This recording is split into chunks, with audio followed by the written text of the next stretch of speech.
Let's start solving quadratic equations. We've just spent a lot of our time focusing just on factoring, and now we're going to put that to use. So as you can see, I now have an equation because I now have an equals to 0. That's real important. It doesn't really seem like I can isolate x immediately because I have x in two terms, and in one term it's x squared and one term it's x. So as you can see, I can't use my regular just equation solving, attack solving techniques. So there must be a reason why I've been hounding you about learning factoring. So let's look at what that would allow us to do. So I know my first terms are going to be x. I need to get a negative 4 through multiplication, and it needs to add up to 3, or a negative 3. So let me check to make sure this is right. I'd get negative 4x plus an x. That would give me negative 3x. Good. All right, so now I've just factored that. So now that's supposed to help me? Well, yes, actually. I'm going to introduce you to something called the zero product principle. When you have something, anything, let's say an A, times a B, and you know it's equal to 0, you can figure out a couple things about A and B. The only way that the product of A and B could be equal to 0, the only way that the A and B could be equal to 0 is if one of two things happen, or both, but we just really need one of two things to happen. One, A could be equal to 0, because I don't care what B is. If A is 0, then A times B is 0. The other option is that B could be equal to 0. Now, it is certainly possible that both A and B could be 0, and that's fine, but we don't actually have to dwell in that.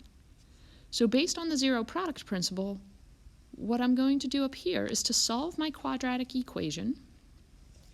I'm now going to think, okay, well, if this were equal to 0, then the value of x would have to be a negative 1.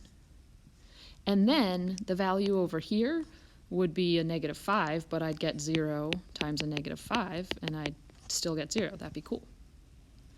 Or if I focused in on this value, making this one 0, then x would have to be equal to a 4.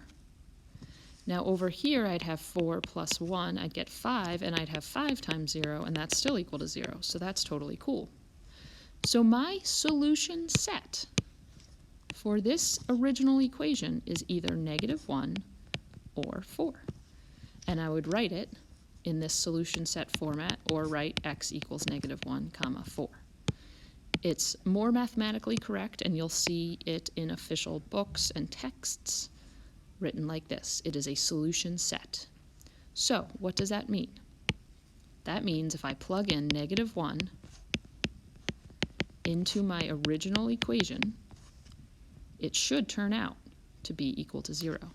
So 1 plus negative 1 squared is 1. Negative 3 times negative 1 is a positive 3. Now I subtract a 4. Yeah, 4 minus 4 equals 0. Cool, so that does make this equation true. Now let's test 4.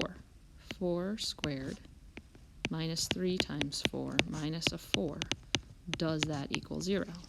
Well, 16 minus 12 minus 4. Sweet, yeah, that equals 0. Cool.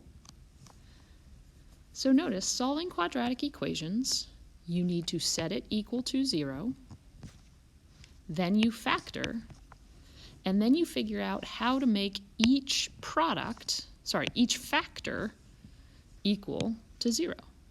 And there's a little bit of a trick, as you might be starting to notice. How do you very quickly find out how to make this factor equal to 0? Well, I could write it out, and I isolate the x. X would be negative 1. How would this become equal to 0? Well, I'd explore. I'd attack solve, add 4 to both sides, x would be 4. You might be noticing a trick, so let's look at this. Write the solution set for each of these equations. So if I'm looking at x plus 7 and x minus 7 and x plus 11 equals 0, it is important to keep this equals 0 here. So I'm looking here, how would I get this factor to equal 0? Well, I could write it out, and then I'd attack solve for x, so x equals 7. This one, I would write it out, I'd set it equal to 0, I'd attack solve, x is negative 11. So the solution set here is 7 and negative 11. Yes, you might be noticing that you can basically just take the inverse of the content inside the parentheses. So you take the opposite, you get 7. You take the opposite, you get negative 11.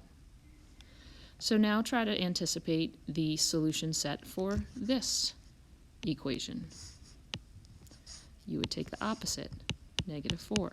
Take the opposite, 3. Take the opposite, negative 2. And now try to anticipate the solution set for x plus 7 squared. So I need this to be equal to 0. That's the only way that x plus 7 squared is going to be equal to 0. So when is x plus 7 equal to 0? Oh, when x is negative 7. So again, it worked. If I take the opposite, I will get my solution set. Interesting that this had 3 solutions, this had 2 solutions, and this only had 1 solution. This is a situation where you might not want to do it in your head, because the solution set here is not 3 and negative 4. It's probably pretty easy for you guys to figure out that the solution set here is going to be negative 4. But over here, you might want to set this equal to 0 and then attack solve.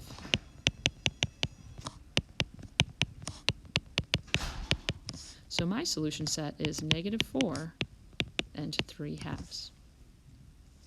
Eventually, you'll be able to do that in your head, but just so you know, to find these solutions for these, when you have them factored, you set each factor equal to 0, and then you solve for x,